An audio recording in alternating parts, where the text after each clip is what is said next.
Hi guys, it's Cassie, and today I'm doing a back to basics on face powder. So right now it's quite a humid day. It's raining outside. I have the window open right here so I can listen to the rain. And my face is definitely, showing the situation at hand right here, which is very humid, very shiny, very dewy. Because I don't have any face powder on. So I'm going to show you my favorite ways to put face powder on, which powders I like, and where I use them as a dry skin type. So for me, there are days where I will not use powder because I tend to have drier skin. I tend to not feel the need to use powders all the time. Today my skin was feeling a little bit dry and I just felt like I wanted to have extra moisture on my skin before I did my foundation. So I actually used Elizabeth Arden's 8-Hour Cream and my Clinique Turnaround Revitalizing Oil as kind of like a primer slash moisturizer for my skin. So my skin has got a lot of extra dewiness right now. It's feeling really good, but it's looking a tad bit shiny. So what I want to do is just take down the shine a little bit, and I'm going to show you how. So I like to start with a loose powder for this type of thing, and I'll use a damp beauty sponge as well. Now this beauty sponge is one that I keep exclusively for powder because I do feel like the texture of the sponge changes if you're using it with powders versus liquids, so I don't like to mix the two. But we're going to start with my Laura Mercier face powder. This is one that is coveted and loved all around the world. It's the translucent loose setting powder. It comes in a nice jar like this, and I'll show you the texture of the powder. Alright, so right here you see the texture of the powder. Any skin type can use this because it's not super drying. It's also transparent, so any skin color can use it, which is really nice. So I'm just going to take my sponge into the cap, and you can really pick up quite a bit of product.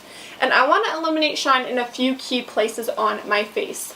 So I don't like shine up by the forehead.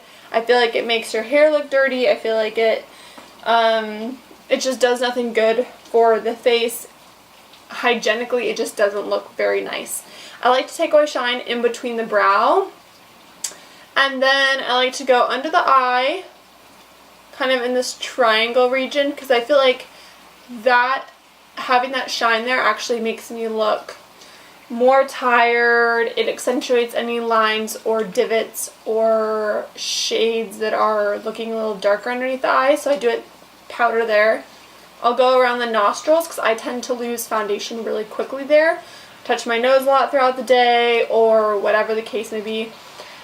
Anywhere I have blemishes, so right here, and then I'm also going to do the chin. So I'll start with a little bit of powder, and we'll probably have to add a tad more, but I'm going to go up by the hairline. You can already see this starting to mattify. I'm not pressing the powder so far into the skin that it disappears, because that can start to look a little cakey. I'm just lightly tapping it on. This is known as baking. I'm just tapping the powder lightly on, and you can see on the finish of my skin it looks a little blotchy right now on my forehead.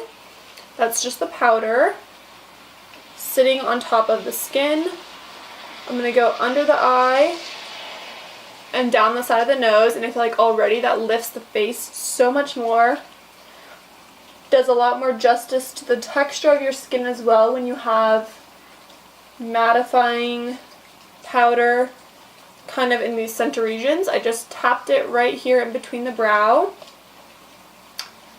I'm going to go around my nostrils, and sometimes I'll take it slightly down the bridge of my nose as well. Yes, this is looking already so much better. And I'm going to go on any blemishes because I want to make sure my foundation stays on top of those.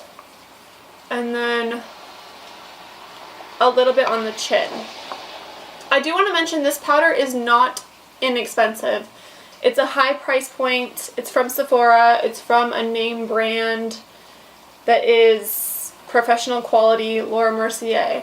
If you want a powder that is still really great, I've heard that the Maybelline Fit Me Loose powder is very comparable to the Laura Mercier, so that's an option that you might have.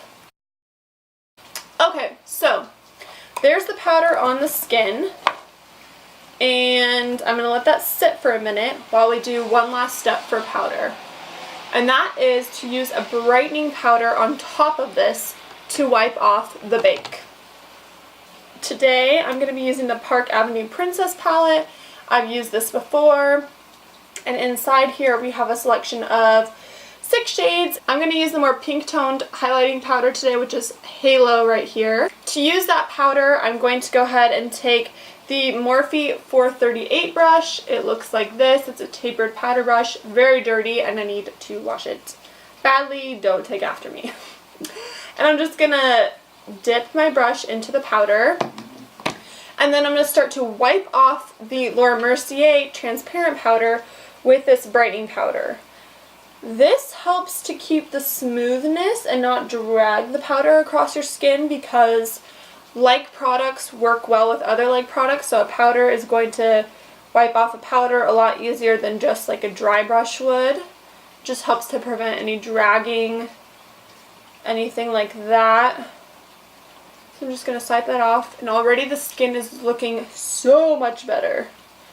So go ahead and do the same anywhere that you had that powder. So around the nostrils, down the nose a little bit, over the blemish that I have, and then on the chin I'll just slightly go over, and then I'll kind of just sweep it along the jawline too. Feeling so much better now because my face is mattified. Now you can actually see that the highlight on my cheek is purposeful because we have highlight there. We don't have the greasiness everywhere else. That is Back to Basics for powder. I hope you enjoyed. Please make sure to check out the rest of the playlist for Back to Basics. And before you go, hit the subscribe button because I post twice a week, Saturdays and Wednesdays. I will see you very soon, and have a fantastic day. Enjoy. Bye.